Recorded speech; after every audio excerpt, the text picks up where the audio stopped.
Okay, let's go ahead and find the slope of this line.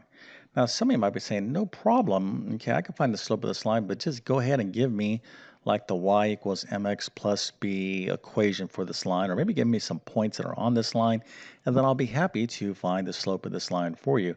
Well, unfortunately, we don't have any of that information. What we have is, you can see, at least hopefully it's going to come up pretty good in the video, my fancy dancy grid paper here. And what I want you to do is to calculate the slope of this line graphically. Hmm, how do we do that? Well, I'm going to explain exactly how you do that. And this is something you absolutely need to know how to do in algebra. This type of question comes up pretty frequently. So if you're having difficulty with finding the slope of a line graphically, we'll stick around for a few minutes. I'm going to show you exactly how to do this. And then also we'll do some quick review on some of the basic slope concepts that you certainly need to know if you are taking algebra. Okay, but before we do that, let me quickly introduce myself. My name is John. I'm the founder of TabletClass Math. I'm also a middle and high school math teacher, and over several years, I've constructed what I like to believe is one of the best online math help programs there is. Of course, I'll let you be the judge of that pretty bold statement. You can check out my math help program by following the link in the description of this video. But basically, I have 100 plus different math courses ranging from pre-algebra, algebra 1, geometry, algebra 2, pre-calculus, which I just recently launched. That's taken me literally years to build. There's a ton of advanced math and pre-calculus. So if you're at that level, I think you'll really, really love my pre-calculus course. But I also have many courses in the area of test preparation. So if you're studying for the GED, HiSET, TASC, ASVAB, AccuPlacer, CLEP exam, ALEX exam, any maybe a teacher certification exam like the Praxis and many other type of exams, guess what? All those exams have math on them. So if somebody out there thinks math is pretty important, if you don't do well in the math section of those exams, you do not do well on the exam. So I can help you prepare. Just go to my website and check out my full course catalog. If I don't have your exam, drop me a line in my contact form and I'll help you out the best I can. I also do a lot with homeschooling. So if you homeschool, I have a great homeschool learning program. And then obviously I help those either have a tough time in your current math courses. Now, if you're truly serious about wanting to do well in math, now if you're not serious, just disregard this part. But if you are like, yeah, I really do want to do well, well then you got to do well in note taking. Okay, I've been teaching math for decades, and this is the one thing I can point to with consistency over the years is that those students who take the time every single day to be focused and write great notes almost always do very well, and the reverse is true. Those students are more interested in their cell phone, okay, or maybe talking to their friends, or maybe doing homework in another class during math class, and your focus is kind of like a sine wave. It's like sometimes you focus, sometimes you don't. Sometimes you're focused, sometimes you're distracted. Listen, this is not going to you can't learn math a little bit at a time or chunks, with like, you know, parts of it missing. You're not going to be successful. So you can't cheat the system. Unfortunately, if there was a way, kind of a shortcut, I would have found it years ago, way back in the good old 1980s. But unfortunately, there is no shortcut for most of us. Maybe there's 0.000001% of the population. They're like literally photographic memory. They can just learn things like, super speed. Well, that's really not the most of us, okay? Most of us are going to have to put the work in, take notes, and do, practice, do the homework, etc., etc. But as you improve in your notes, which most of us can stand improvement, you can use my notes to study from, and those would include pre-algebra, algebra 1, geometry, algebra 2, and trigonometry. You can find the links to those notes in the description of this video. Okay, so here we have our lovely line, and we want to find the slope of it. So if you think you know how to do this problem, just pause it and go ahead. You have everything you need right now to answer that. Okay, hopefully you should be able to see these grids on the video. I'm pretty sure they will come out, but you have enough information right now to solve this problem. Okay, so let's get into just a quick crash course on the slope of a line. So here's our little lovely XY axis right here. And we need to just kind of do some quick review. So lines that go this way, that rise from left to right, these lines have a positive slope. Now m, that little variable m, indicates a slope. So if you have a line like y equals 2x plus 1, this is in form of y equals mx plus b. Okay, this is what we call the slope-intercept form of a line, then this would be 2. 2 would be the slope of this particular line. But just so you know, this is a positive number, so this line is going to rise from this way, okay? But the slope also we define as the rise over the run of a line. It's basically a number, okay? It's a fraction, it's a ratio that tells us how steep a line is. That's what the slope is, right? So sometimes, lines are, like this, and I'm like another line's like that, another line's like this. What's the differentiating characteristic here? Well, how steep, one line is versus, another, okay? So the slope, defines that for us. It's a number that defines the steepness of a line, to kind of use that language. Okay, now, what about lines that go down this way? All right, what kind of slope do they have? Well, they're going to have a negative slope. All right, so any line like this is going to have a negative slope. So like y equals negative 2/3 x plus 1. If I was to graph this line, it would be falling something like so. Okay. All right, so let's move on to how about like a completely horizontal flat line? Okay, what's that slope? Well, this line has no slope. It has a slope of 0. Okay, so lines that are completely horizontal have a slope of 0. And that brings us to lines that are perfectly vertical. What kind of slope do they have?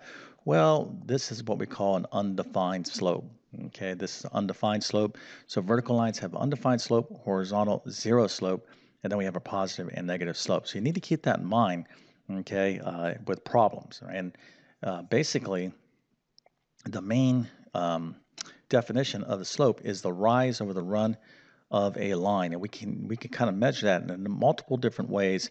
Typically, you can have a point on 2 points on a line, okay, like 2 xy points here, and we can go through some algebra and some mathematical calculations, use a formula to get the slope. But before we do that, you need to know how to find the slope graphically. So remember, the slope is the rise over the run, and now with that, we're going to get to this problem. Okay, so the slope, all right, is equal to the rise over the run of a line. Okay, so we have to measure this, all right? So what is the rise and what is the run? Now, first of all, before we get started here, can you tell me if this is going to be a positive, negative slope, or 0 slope, or undefined slope? So hopefully, most of you are like, oh, okay, no, that's positive. Well, congratulations, you are paying attention. Absolutely, this is going to be a positive answer. Okay, so if we do this right, and we end up with like a negative number, then we know we did this wrong. So you can kind of check yourself, at least with the sign, that you have the correct sign for the slope by just looking at the line. Okay, so how do we find the rise of this line? Well, here's the deal. When you're told to find the slope graphically, what you want to do is you want to look for a nice little right triangle along the line. Okay, let me draw this a little bit better. So here, let's say, is the line. Okay, you want to find some nice right triangle. There's all kinds of right triangles underneath that line. Okay, you can see right here, I can have a little triangle like this. Here's a nice big one right there. I can have a huge one down here. And by the way, each one of those would still provide the right answer, but you want to find the easiest ones that, and sometimes it's kind of obvious, that show that you can count the rise and the run of the line. So I'm going to use this one right here. That's this little right triangle formed between the y-axis and the x-axis. So it's this one right here. I'm going to highlight it right in there. Okay. All right. So I'm going to use that triangle, and now we're going to calculate the rise and the run. So how far is this line rising? Well, it's going up 1, 2, 3, and I'm concentrating on this little triangle. So let me show you here how to do this, and then I'll explain this a little bit better. So once you picked your little right triangle, okay, this is the rise and this is the run, okay, of this particular line. All right, so all we need to do is to find the slope, we need to count the rise, which would be this right there, and we're going to divide it by the run. So this rise, okay, let's put this as a little slope right there, m. That little variable m is the slope of a line. The rise is what? 1, 2, 3. Okay. So what is the run? Well, it's going to be, you got to look very carefully right here. I try to do this pretty carefully, but it's going to be 1, 2, 3, 4, 5, 6. Okay. So this line runs out 6, okay, for every 3 it goes up, or it rises 3 for every 6 it ran, okay? However you want to think of it, this is the slope, this is the steepness, so of course we can reduce that to 1/2, okay? Now, I could have taken, let's see if we can kind of do this right here very carefully. Let's take this triangle. So it looks like this small triangle rises 2. Okay, let's say we use this triangle right here, that right triangle. It rises 2, and let's see if we can count the run. 1, 2, 3, 4. Okay, so you can see that. 1, 2, 3, 4. So guess what? It's still 1/2. Okay, so even though I use this little right triangle here, it still worked out to be the same as this triangle. Any ratio along this, when I'm counting the rise or the run, with this little right triangle, I still will get 1/2 as the slope, positive 1/2, because this is a positive slope, okay?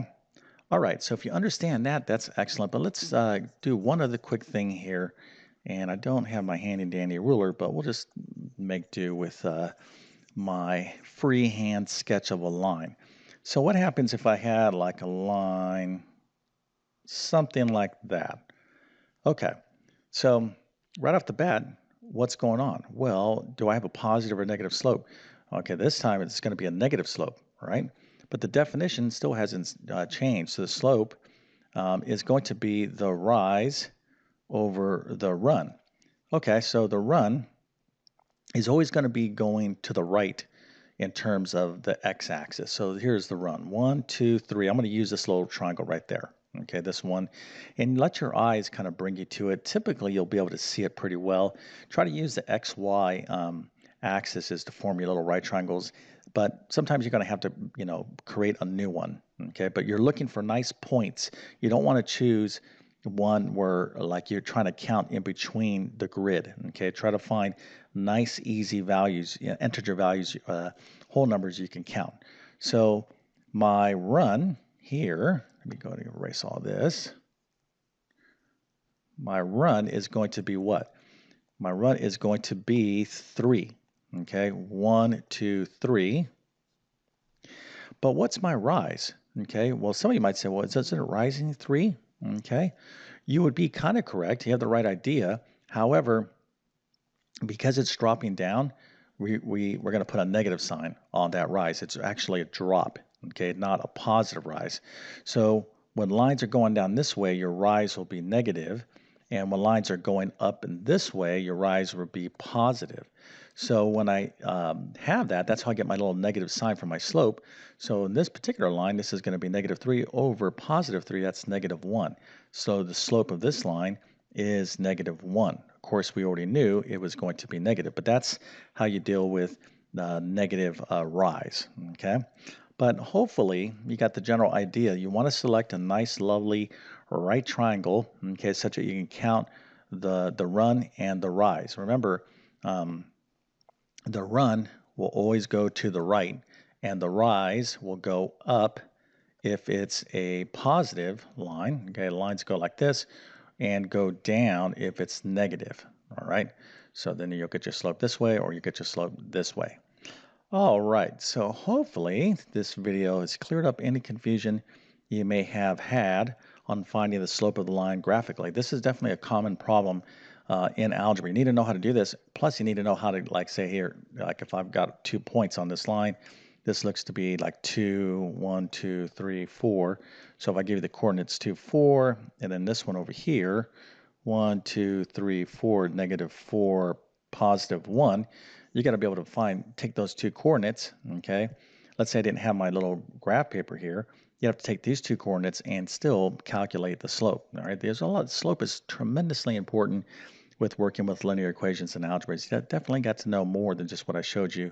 And luckily for you, if you like my teaching style, I have tons of videos about the slope in my pre-algebra and algebra playlist on my YouTube channel. Of course, I really teach this stuff thoroughly in my algebra courses. So you have some options there if you need to improve. But if this little video helped you out with this graphical way of calculating the slope, please consider smash that like button. That definitely helps me out. And again, if you're new to my YouTube channel, hopefully you'll consider subscribing. I've been on YouTube for 10 plus years, have over 1,000 plus math videos, basic to advanced. My goal is to try to teach math in the clear and understandable way. So hopefully I'm doing that for you. And if you're like getting it, you're like, oh, okay, I get this. Well, go with it. If you like my teaching style, then, watch my videos. That's what they're there for. Okay. But remember, don't forget, you got to put the work in to learning and communicate with your math teacher. But beyond that, there's a ton of help out there for you. Okay. All right. So with that being said, I definitely wish you all the best in your mathematics adventures. Thank you for your time and have a great day.